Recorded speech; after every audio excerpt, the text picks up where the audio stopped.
16. Recreating your reality. As you journey to eternity, as you move to mastery, you will find yourself confronted with many circumstances, situations, and developments in your life, some of which you may call unwelcome. The first thing that most people do in such moments is the last thing that you should do, which is to try to figure out what it all means.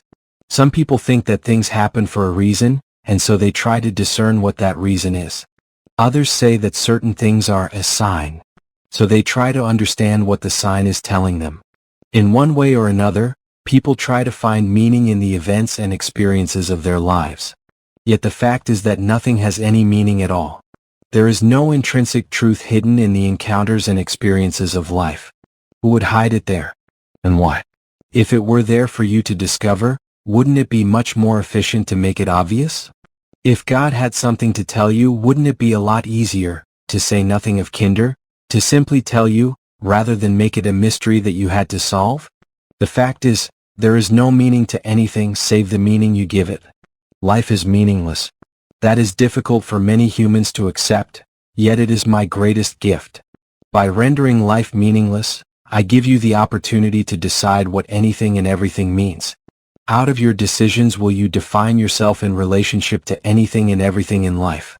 This is, in fact, the means by which you experience who you choose to be. This is the act of self-creation, of recreating yourself anew in the grandest version of the greatest vision you ever held about who you are. So when a particular thing happens to you, don't ask yourself why it is happening. Choose why it is happening. Decide why it is happening. If you can't choose or decide with intention, then make it all up. You are anyway. You are making up all the reasons for doing things, or for why things are happening the way they are. Yet most of the time you are doing this unconsciously. Now make up your mind and your life, consciously. Do not search for life's meaning or the meaning of any particular event, occurrence, or circumstance. Give it its meaning. Then announce and declare, express and experience, fulfill and become who you choose to be in relationship to it. If you are a keen observer, you will notice that you keep bringing yourself the same situation or circumstance over and over again in your life until you recreate yourself anew. This is the journey to mastery. The master and the student on the journey to mastery knows that the illusions are illusions, decides why they are there, and then consciously creates what will be experienced next within the self through the illusions. When facing any life experience, there is a formula, a process through which you too may move toward mastery. Simply make the following statements. Nothing in my world is real. The meaning of everything is the meaning I give it. I am who I say I am, and my experience is what I say it is. This is how to work with the illusions of life. Now we shall take another look at a few real-life examples and revisit some earlier observations, for emphasis brings greater clarity. When faced with the illusion of need, it may seem to you as though your experience is very real. Need will present itself to you in one of two disguises, your need or the need of others. When the need appears to be yours, it will feel much more urgent. Fear could set in quickly depending on the nature of the need that you are imagining. If you are imagining that you need oxygen, for instance, you may be confronted with immediate panic. This would follow logically from your belief that your life was at stake. Only a true master, or someone who has had a near-death experience and is clear that death does not exist, would be likely to remain calm in such a circumstance. Others would have to train themselves to be. But it is possible to do that. The irony is that it is exactly such calm that would be called for. Only calm would be conducive to the thoughts and actions that could generate a peaceful outcome. Divers understand this. That is why they learn not to panic when they feel they are running out of air, or when their oxygen is cut off. Others, too, have learned how to avoid panic under what many would call very stressful and fearful circumstances. There are other less extreme but also life-threatening situations that could produce fear. News of a terminal illness, for example, or an armed robbery. But there are those who have discovered that they could face a potentially life-ending disease, or even the possibility of violence to their person, with extraordinary equanimity. How did they do this? What is this about? It all has to do with perspective. And that is what we are talking about here, your perspective. Seeing the illusion of death as an illusion changes everything. Knowing that it has no meaning except the meaning you give it allows you to decide what it means. Understanding that all of life is a process of recreation creates a context within which you may experience who you really are in relationship to death. Jesus did this and astonished the world. Others have done it as well, moving through death with a peaceful grace that astounds and inspires everyone around them. Beneath the level of life-threatening experiences, need has much less power as an illusion. Beneath the level of physical pain, it has virtually no power at all. Many humans, but not all, have a great deal of difficulty with physical pain. If someone were to say, "This is an illusion," during a moment of pain they might have something different to utter. Indeed, for many, pain, and the possibility of it, is more fearful than death. Yet this illusion too can be dealt with. Earlier in this communication I spoke of the difference between pain and suffering. Masters know this difference, as do all people who see the illusions of life for what they are. The illusion of need would suggest that humans need to be pain-free in order not to suffer, in order to be happy. Yet pain and happiness are not mutually exclusive, as many women who have given birth can attest. Freedom from pain is not a need, it is a preference.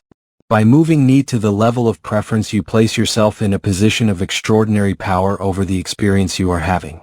You can even have power over pain, sufficient power to virtually ignore it and often to actually make it disappear. Many people have demonstrated this. Dealing with illusions of need that are beneath the level of physical pain is even easier.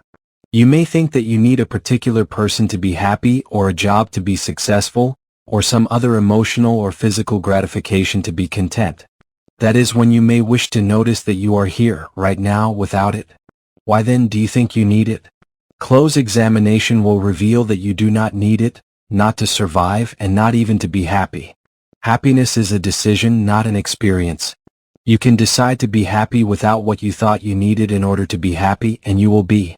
That is one of the most important things you could ever come to understand. That is why I am revisiting this point. Happiness is a decision, not an experience. You can decide to be happy without what you thought you needed in order to be happy, and you will be.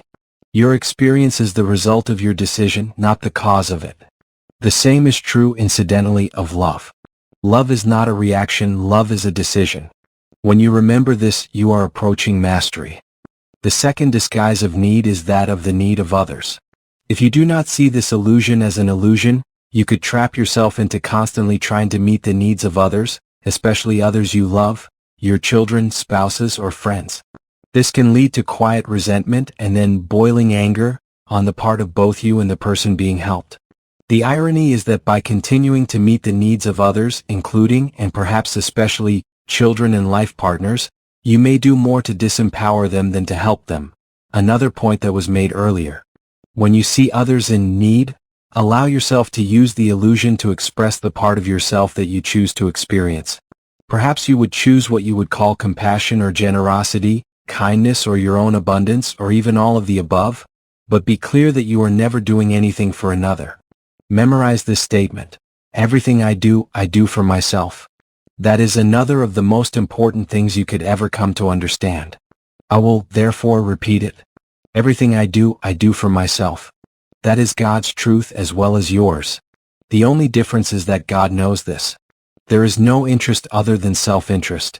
That is because the self is all there is. You are one with everything, and there is nothing that is not you. When you are clear about this, your definition of self-interest will change. When faced with the illusion of failure, it may seem to you as though this experience is very real. Failure will present itself in one of two disguises: your failure and the failure of others. When faced with what appears to be failure, immediately make the three statements of ultimate truth. Nothing in my world is real. The meaning of everything is the meaning I give it. I am who I say I am, and my experience is what I say it is. This is the triune truth, or the Holy Trinity. Decide what your experience of failure means. Choose to call your failure a success. Then recreate yourself anew in the face of this failure. Decide who you are in relationship to the experience you are having. Do not ask yourself why you are having it. There is no why except the why you give it. So decide that, I have had this experience in order that I might move one step closer to the success I seek. This experience has been given to me as a gift. I embrace it and treasure it and learn from it. Remember that I have said all learning is remembering. Therefore, celebrate failure. There are enlightened companies on your planet that actually do this. When a mistake is made, an error is discovered, or a failure is experienced, the boss invites everyone to cheer the event. That 553 boss understands what I am telling you here, and his employees would walk off a plank into icy cold water for him. There is nothing they would not do, for he has created an environment of safety and a climate of success in which they can experience the grandest part of themselves and of their creativity. When faced with the illusion of disunity, it may seem to you as though this experience is very real. Disunity will present itself to you in one of two disguises: your disunity and the disunity of others. You may feel terribly disconnected from God. You may feel totally separate from your fellow humans, and you may feel that others are completely separate from you. This could create the smaller illusions of loneliness or depression. When faced with what appears to be disunity, immediately make the three statements of ultimate truth. Nothing in my world is real. The meaning of everything is the meaning I give it. I am who I say I am, and my experience is what I say it is. This invokes the triad process. See the illusion as an illusion. B. Decide what it means. C. Recreate yourself anew. If you are feeling lonely, see your aloneness as an illusion.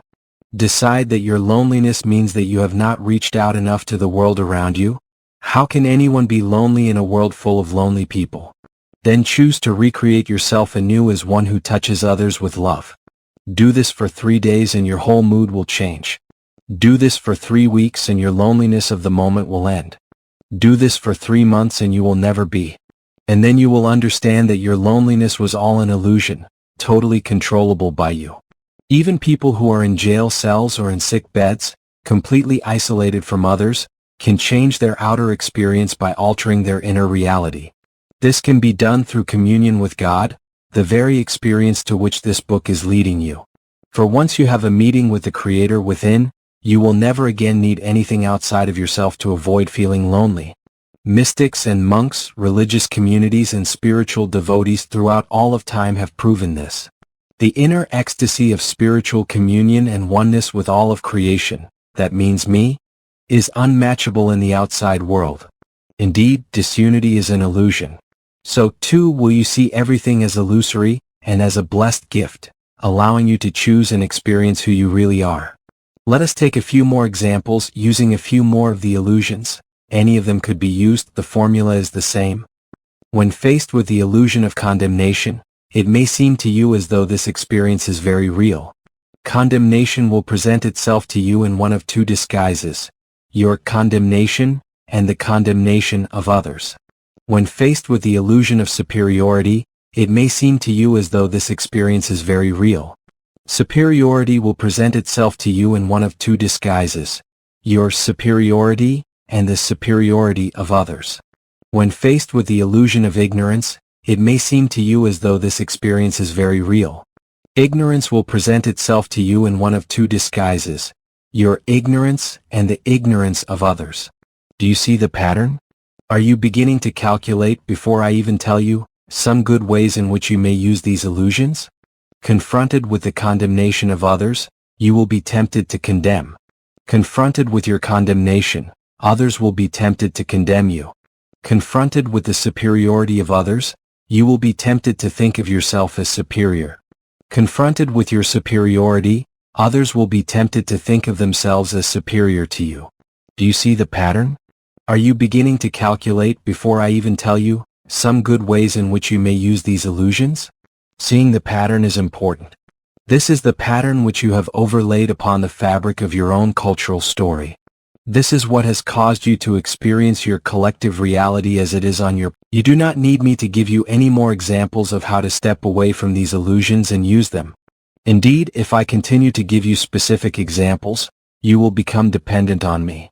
You will feel that you cannot understand or know how to recreate yourself anew in the face of real-life, day-to-day experiences. Thus you will begin to pray.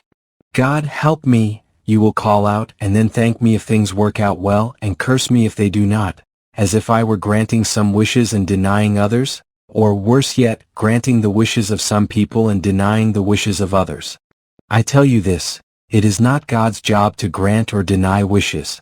On what basis would I do so? Using what criteria? Understand this if you understand nothing else. God needs nothing. If I need nothing, I therefore have no criteria by which I would decide whether you get to have something or not. That decision is yours. You can make that decision consciously or unconsciously. You have been making it unconsciously for centuries. Indeed, for millennia. Here is how you can make it consciously. See the illusion as an illusion. B. Decide what it means. C. Recreate yourself anew. Use the following statements of ultimate truth as tools in accomplishing the above. Nothing in my world is real. The meaning of everything is the meaning I give it. I am who I say I am, and my experience is what I say it is. The communication that I have been having with you here is your attempt to place into human words the complex concepts that you intuitively understand at a deep inner level of awareness. These ideas have come to you and through you before. If you are not careful, it will look as if they came to someone else through someone else. This is an illusion. You have brought this experience to yourself, through yourself, repeatedly. This is your process of your remembering. The opportunity now is to transform these words into an experience of the flesh by replacing your illusions with a new lived reality. This is the transformation of life on your planet of which I have spoken. Thus, I have inspired it to be said, "And the Word was made flesh and dwelt among us."